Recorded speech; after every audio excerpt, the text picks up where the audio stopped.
Radio Bisnis Pas FM.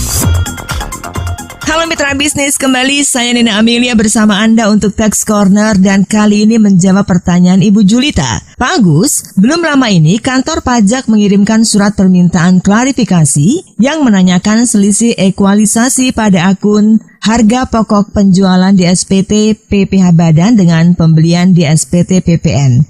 Yang mau saya tanyakan kepada Pak Agus, kalau kondisinya setiap tahun perusahaan pasti terdapat sisa persediaan barang di akhir tahun. Mohon Pak Agus dapat memberikan penjelasan mengenai hal ini. Baik Ibu Julita, pertanyaan Anda akan dijawab oleh Bapak Agus Susantolin, Tax Partner dari ATS Consulting. Ekualisasi ya pada dasarnya itu adalah proses untuk menyamakan. Ya, jadi secara sederhananya, ekualisasi itu merupakan suatu proses untuk mengecek kesesuaian antara satu jenis pajak dengan jenis pajak lainnya yang mana memang memiliki hubungan. Nah, ekualisasi itu merupakan salah satu kunci untuk melakukan rekonsiliasi fiskal, ya, untuk menyusun SPT tahunan PPH Badan. Nah, tujuannya apa untuk dilakukan ekualisasi ini? Tujuannya adalah untuk memastikan bahwa pelaporan di SPT tahunan PPH Badan itu telah dilaporkan secara benar, baik secara fiskal maupun secara akuntansi. Jadi apabila terdapat selisih perhitungan ya saat dilakukan pengujian melalui ekualisasi, tentunya akan dilakukan koreksi fiskal yang akan menambah jumlah pajak yang terutang. Nah, sebenarnya bagi perusahaan ya, teknik untuk melakukan pengujian ekualisasi ini itu bisa dimanfaatkan. Jadi untuk mempersiapkan secara awal ya pada saat sebelum mengisi SPT tahunan. Nah, jadi sebelum menyusun SPT tahunan ya dibuatkan kertas kerja ya untuk menguji apakah memang pelaporan itu sudah benar atau belum. Tujuannya apa? Agar kita bisa mempersiapkan diri lebih awal apabila memang terdapat surat himbauan atau klarifikasi atau bahkan pemeriksaan oleh kantor pajak. Nah, kalau kita kaitkan dengan pengujian kepatuhan pelaporan di SPT masa maupun di SPT tahunan, ekualisasi ini juga menjadi petunjuk ya bahwa kewajiban penyampaian di SPT masa PPN atau di SPT masa PPH pasal 21, SPT masa PPH pasal 23 misalkan ya dengan SPT tahunan di PPH Badan itu sudah dilakukan dengan benar.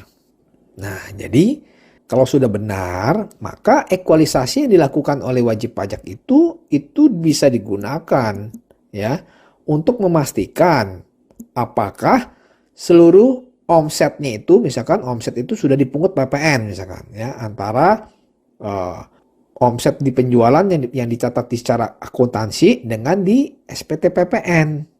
Nah, atau misalkan pembelian barang yang mana dilakukan oleh wajib pajak ya, yang mana pembeliannya itu telah dipungut PPN oleh lawan transaksi.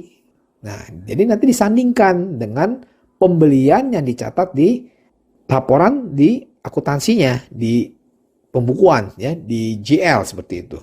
Nah, atau misalkan biaya-biaya nih, ya, biaya-biaya yang memang itu menjadi objek PPH pasal 23 misalkan, yang mana biayanya itu ya telah dipotong pajak ya, atau misalkan seluruh biaya gaji misalkan ya, biaya gaji, biaya upah itu sudah sama dengan jumlah gaji yang ada di laporan laba rugi. Nah, jadi disandingkan antara pelaporan di SPT masa dengan di SPT tahunan. Nah, jadi kita bisa menguji ya, kita bisa memperhitungkan pada saat pengisian nanti di SPT tahunan PPH Badan ya, itu sudah ada bentuk rekonsiliasi fiskal seperti itu. Nah, jadi umumnya ekualisasi pajak itu terbagi menjadi 3 bagian ya. Pertama, ekualisasi penghasilan dengan PPN. Yang kedua, itu ekualisasi pembelian ya atau harga pokok penjualan dan biaya dengan PPN masukan. Nah, yang ketiga itu ada ekualisasi biaya dan objek PPh potong pungut. Nah, jadi ada 3 bagian.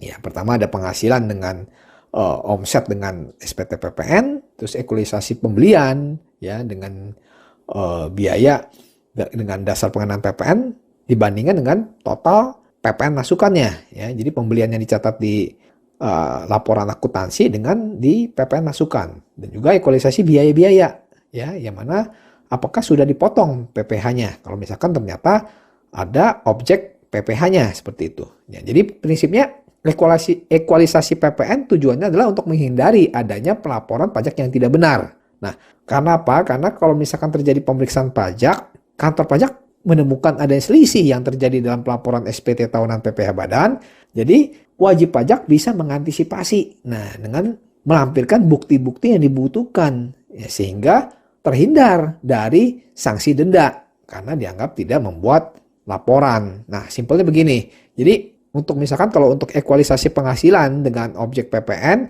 itu didasarkan dengan perbandingan antara jumlah penghasilan yang ada di formulir SPT 1771 dengan SPT masa PPN.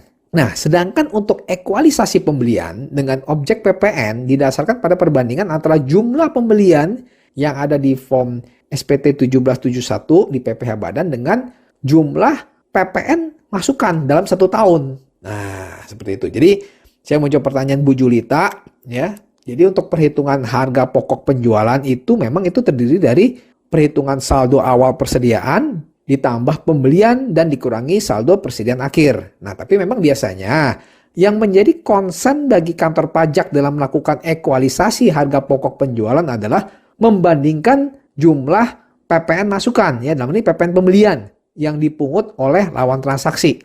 Jadi adalah total pembelian, baik itu total pembelian itu pembelian bahan baku, pembelian bahan pembantu atau memang pembelian barang jadi, ya di situ disandingkan seperti itu. Jadi untuk memastikan kebenaran pelaporan ya agar dapat diuji ya, dapat dibuktikan melalui apa dokumennya. Dokumennya adalah faktur pajak ya, faktur pajak pembelian yang mana telah dipungut oleh lawan transaksi seperti itu. Oke.